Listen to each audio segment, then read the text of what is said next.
It is better that Mr. Gadkari should step aside. That would enhance his credibility as well as his reputation and dignity. Party अपने सारे नेताओं और कार्यकर्ताओं से आग्रह करती है इस संबंध में कोई भी सार्वजनिक चर्चा न की जाए। इसी मामले में जो देरी हुई है उसमें से पार्टी को आगे ही काफी नुकसान हो चुका है। पार्टी पूरी प्रामाणिकता से श्री गडकरी जी के साथ खड़ी है। I have been in touch with Jaswant Sinha, Shatrughan Sinha. I am not ready to talk today. Whenever I am ready to talk to you, I will get back to you. Gadkari साहब ने obviously भेजा है गुरुमूर्ति को मेरे को यकीन दिलाने के लिए कि जो भी इनके खिलाफ तोहमत लगाई जा रही है वो झूठी तोहमत है। उनके खिलाफ जो आरोप लगाए गए हैं वो उचित नहीं है। इसमें कोई वजन नहीं है। The party has full faith in the leadership of Gadkari. What Mr. Gadkari should or should not do will be Mr. Gadkari's own decision and the party's decision. The RSS will not and shall not advise anybody in the party about anything. Party पूरी प्रामाणिकता से श्री गडकरी जी के साथ खड़ी है। तो मैं आपको रविशंकर प्रसाद साहब का जो साउंड बाइट है इस कोर कमेटी की भारतीय जनता पार्टी की मीटिंग के बाद एक बार और सुनाऊंगा, लेकिन सबसे इंटरेस्टिंग बात मैं आपको बताता हूं और इस पर आज मैं चर्चा करूंगा। बीजेपी से जुड़े लोग जो भी कार्यक्रम देख रहे हैं फील फ्री और मुझे संपर्क करें अगर मेरी दलीलों से उनको प्रॉब्लम है। पहला पॉइंट मेरा, ये गुरुमूर्ति साहब कौन है? ये कौन है गुरुमूर्ति साहब? रविशंकर जी की बाइट हम आपको सुनाएंगे, उसमें उन्होंने कहा है, रविशंकर प्रसाद ने, मैं आपको भी सुनाऊंगा, कि देश के जाने माने चार्टर्ड अकाउंटेंट है मिस्टर गुरुमूर्ति और वित्तीय मामलों के विशेषज्ञ हैं। यानी कि नितिन गडकरी साहब को क्लीन चिट इस बात पर दे दी गई है क्योंकि गुरुमूर्ति साहब ने आकर इस कोर कमेटी में एक प्रेजेंटेशन किया। ये सब मैं रविशंकर प्रसाद को कोट कर रहा हूं, अपने आप को नहीं कोट कर रहा हूं। मैं वहां कोर कमेटी की मीटिंग में मौजूद नहीं था कि रविशंकर प्रसाद साहब कोट कर रहे हैं कि गुरुमूर्ति साहब ने आकर प्रेजेंटेशन दिया और बताया कि साहब बिल्कुल सब कुछ सही है। जहां तक नितिन गडकरी का सवाल है वो कोई भी जांच, ये नितिन गडकरी का अपना स्टैंड है फेस करने के लिए तैयार है। तो गुरुमूर्ति साहब ने जैसे क्लीन चिट दे दी नितिन गडकरी को, तो नितिन गडकरी को पार्टी ने क्लीन चिट दे दी। बिल्कुल नितिन गडकरी को बीजेपी के वो अध्यक्ष है, बीजेपी को उनके साथ खड़ा होना चाहिए, किसी और के साथ थोड़ा ना खड़ा होना चाहिए। लेकिन ये गुरुमूर्ति साहब कौन है? मैं बहुत विचलित सा महसूस कर रहा हूं ये जानने के लिए कि ये गुरुमूर्ति साहब जो हैं वो किस आधार पर अगर क्लीन चिट देंगे बीजेपी के नेताओं को, खासतौर पे बीजेपी के अध्यक्ष को, तो पार्टी की पूरी राय बदल जाएगी। एक ऐसी परिस्थिति में जहां जेठमलानी साहब जो है वो चिट्ठी लिखते हैं गडकरी साहब को हटाए जाने को लेकर, यशवंत सिन्हा, जसवंत सिंह, उसमें एक शत्रुघ्न सिन्हा साहब छोटे नेता भी शामिल हो जाते हैं, तो पूरा एक ये विरोध नितिन गडकरी का खुलकर सामने आता है कि साहब छवि को बहुत धक्का लग रहा है। उन परिस्थितियों में एक गुरुमूर्ति साहब आते हैं और वो कहते हैं कि नहीं, हम वित्तीय मामलों के जानकार हैं रविशंकर प्रसाद के साउंड बाइट के हिसाब से, और वो क्लीन चिट देते हैं और उसके बाद कोर कमेटी कहती है हम नितिन गडकरी के साथ उनको फिलहाल क्लीन चिट देने की जरूरत है। एक ऐसा मसला जिसमें आरएसएस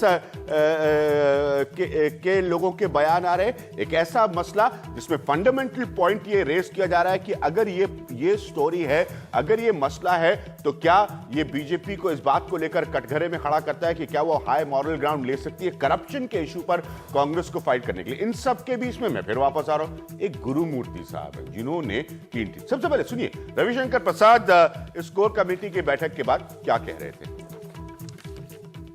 पार्टी इस प्रेजेंटेशन के बाद इस बात को महसूस करती है कि उनके खिलाफ जो आरोप लगाए गए हैं वो उचित नहीं है। उनका किसी भी प्रकार से वैधानिक अथवा नैतिक रूप से उन 18 कंपनियों में कोई इन्वॉल्वमेंट नहीं है जिनके इन्वेस्टमेंट की बात सामने में आई है। पार्टी पूरी प्रामाणिकता से श्री गडकरी जी के साथ खड़ी है। उन्होंने स्वयं किसी भी खुले इंक्वायरी के लिए अपने को पेश किया है, हम सभी जानते हैं। पार्टी अपने सारे नेताओं और कार्यकर्ताओं से आग्रह करती है इस संबंध में कोई भी सार्वजनिक चर्चा न की जाए। तो मेरे साथ अखिलेश मौजूद हैं। अखिलेश शर्मा, पार्टी पूरी तरह से नितिन गडकरी के साथ खड़ी, बिल्कुल हाँ होना चाहिए, उससे कोई ऐतराज नहीं। और दूसरा पॉइंट जो मैंने रखा वो ये है कि नितिन गडकरी एक खुली जांच के लिए तैयार है। ये भी पुराना पॉइंट है, ये भी नितिन गडकरी कह चुके हैं। अब वो पॉइंट अखिलेश मैं आपसे जानना चाहूंगा, बहुत एक सीनियर जर्नलिस्ट की हैसियत से बहुत करीब से आप बीजेपी को कवर करते हैं, ये क्या सिचुएशन है? ये गुरुमूर्ति साहब जो है उन्होंने इस कोर कमेटी में एक प्रेजेंटेशन दिया, और जैसा कि रविशंकर प्रसाद साहब कह रहे थे कि वो जाने माने देश के चार्टर्ड अकाउंटेंट और वित्तीय मामलों के जानकार, उन्होंने जैसे ही प्रेजेंटेशन दिया, और मेरी जानकारी गलत हो तो आप मुझे मेरे साथी के तौर पर करेक्ट कर सकते हैं, कुछ दिनों पहले तक वो उसमें शामिल थे जो गडकरी हटाओ अभियान के फोर्थ फ्रंट पे थे। अब उन्होंने आकर प्रेजेंटेशन दे दिया बीजेपी की कोर कमेटी की मीटिंग में, तो ये क्लीन चिट बन गया। ये क्या हो रहा है अखिलेश भारतीय जनता पार्टी में? और ये गुरुमूर्ति साहब कौन है? गुरुमूर्ति साहब है, बिल्कुल, जो गुरुमूर्ति साहब है वो आरएसएस उन्हें भारत का मुझे लगता है सबसे योग्य चार्टर्ड अकाउंटेंट मानती है। इसीलिए जब गडकरी के ऊपर आरोप लगे थे तब आरएसएस ने गुरुमूर्ति को ये जिम्मेदारी सौंप दी थी कि वो तमाम कागज दस्तावेज जो हैं वो जो गडकरी ने जाके संघ मुख्यालय पर दिए थे वो ट्रांसफर कर दिए गए गुरुमूर्ति को, और कहा गया कि आप इनकी छानबीन कीजिए, इसके बाद अपनी रिपोर्ट बनाइए।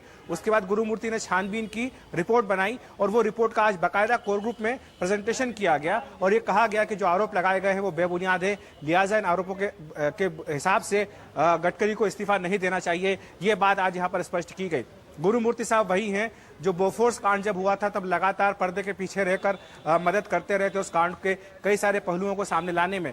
गुरुमूर्ति साहब वही हैं जो नरेंद्र मोदी के भी करीबी हैं, मोहन भागवत के भी करीबी हैं, नितिन गडकरी के भी करीबी हैं, और लालकृष्ण आडवाणी के बेहद करीबी हैं। तो संघ की जो जितनी भी जटिल जिसको कहें कि अंदरूनी जो मशीनरी है उसका एक अहम पुर्जा है गुरुमूर्ति। और निश्चित तौर पर सवाल ये भी उठता है अभिज्ञान कि अगर कल से यही तर्क डीएमके देती कि जब 2G घोटाला हुआ था कि राजा के मामले में अपना एक चार्टर्ड अकाउंटेंट ला करके जांच करा के बोल देती कि राजा दोषी नहीं, राजा को जेल नहीं जाना होता, या ठीक बिल्कुल कलवाड़े के मामले में ऐसा ही होता कि जो मामले में। मेरे साथ ओम थानवी, एनके सिंह, आप कहीं मत जाइएगा प्लीज।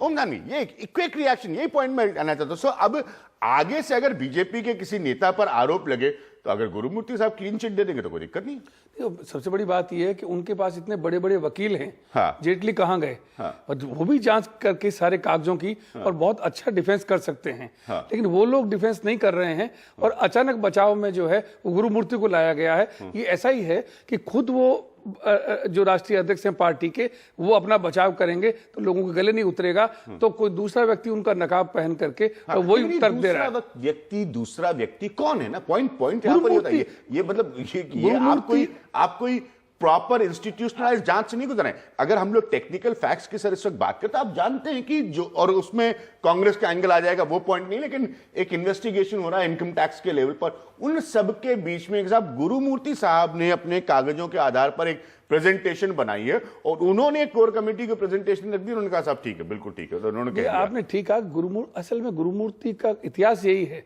वो करते रहे, आज से नहीं, पिछले 25-30 साल से हम देख रहे हैं। अखिलेश ने ठीक कहा कि बोफोर्स के पीछे भी थे, जब जब जरूरत पड़ती है तो ऑपरेट करते हैं। ये जो ये ऑपरेटिव लोग इस ऐसे वक्त में, आड़े वक्त में काम आते हैं। मेरा कहना यह है कि पार्टी के दिग्गज नेता वो हमेशा बचाव में आते हैं, उनको आप आगे नहीं लेके आ रहे हैं, और आप पीछे के दरवाजे से गुरुमूर्ति को लेकर के आए। ये अपने आप में जाहिर करता है कि आप कमजोरी पे हैं, आप रॉन्ग फुट पे हैं, और आप बचाव की मुद्रा।